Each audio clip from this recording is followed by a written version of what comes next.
मेरी बीवी कुलसूम फौत होती है तो मुझे कहां इत्तला मिलती है? कैद खाने में, जेल में इत्तला मिलती है। पूछो उस जेल खाने के सुपरिटेंडेंट से पूछो, मैं उसकी मिन्नतें समाजतें करता रहा।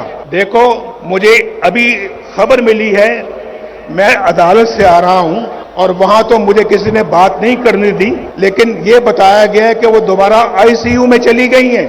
भाई, आपकी बड़ी मेहरबानी होगी। ये मैं जेल के अंदर की बात कर रहा हूं, अडयाला जेल।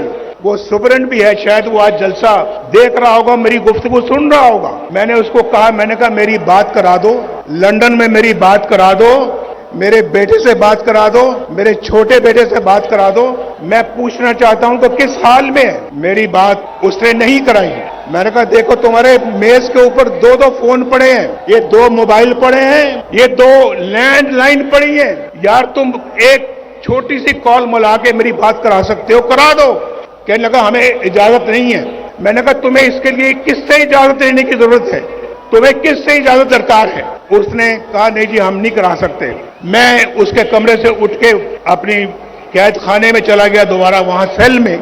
इतना सा सेल था, इतना सा सेल। चारपाई मुश्किल से वहां पे पूरी आती थी, चारपाई मुश्किल से वहां पे आती थी, और एक छोटी सी कुर्सी थी जहां कभी मैं उठ के बैठ जाता था। वहां चला गया, सोचता रहा कि यार ये बात कराना भी इतना मुश्किल काम था उसके लिए।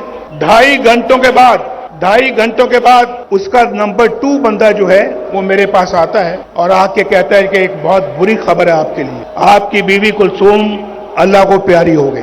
बात नहीं कराई, 2.5 घंटे के बाद आके मुझे खबर देता है कि आपकी बीवी अल्लाह को प्यारी हो गई है और हम अब जा रहे हैं मरियम की तरफ और उसको इतला करने के लिए। मैंने कहा हरगिज मत जाना उसके पास, उसको या तो मेरे पास लाओ यहाँ पे या मैं जाऊंगा।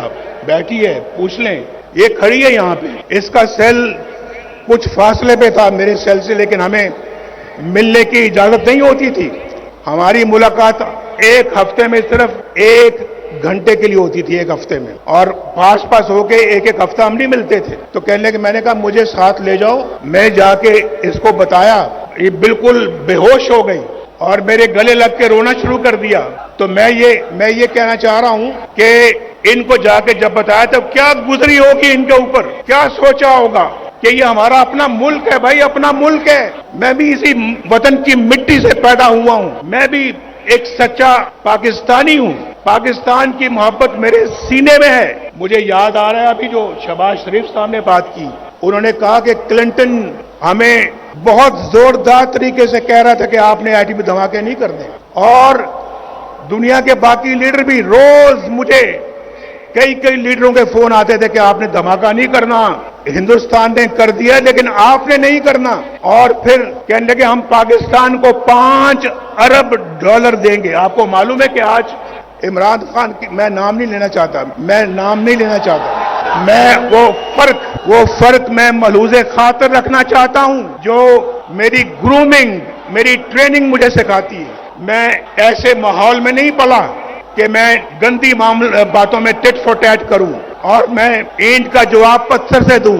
मैं ऐसा नहीं करता। शहबाज साहब ने कहा क्लिंटन $5 अरब की पेशकश की मुझे, ये रिकॉर्ड की बात है, शायद हमारे वजारत खारजा में, फॉरेन ऑफिस में इसका रिकॉर्ड मौजूद होगा, निकलवा के देख लें। उसने मुझे $5 अरब की पेशकश की थी या नहीं की थी। ये 1999 की बात है, आज 23-24 साल हो चुके हैं इसको। $5 अरब, आज तो $1 अरब पिछली हुकूमत के लोग मांग रहे थे ना, $1 अरब की भीख मांगते थे उस वक्त। $5 अरब मुझे कह रहा था कि पाकिस्तान के लिए देना चाहते हैं।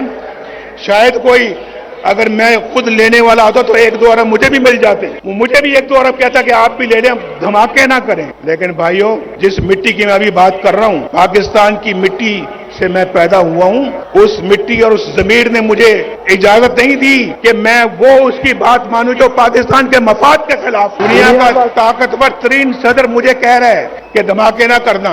हमने धमाके किए और इंडिया का जवाब ठीक ठाक तरीके से दिया हमने एटमी धमाकों का। आप मुझे बताएं, मेरी जगह कोई और होता, आप जानते हैं कि कौन होता? वो अमेरिका के सदर के आगे बोल सकता था तो क्या इसी बात की पर हमें सजा मिलती है? इसी बात के लिए हमारी हुकूमतें तोड़ दी जाती हैं, हमारे खिलाफ फैसले सुनाए जाते हैं।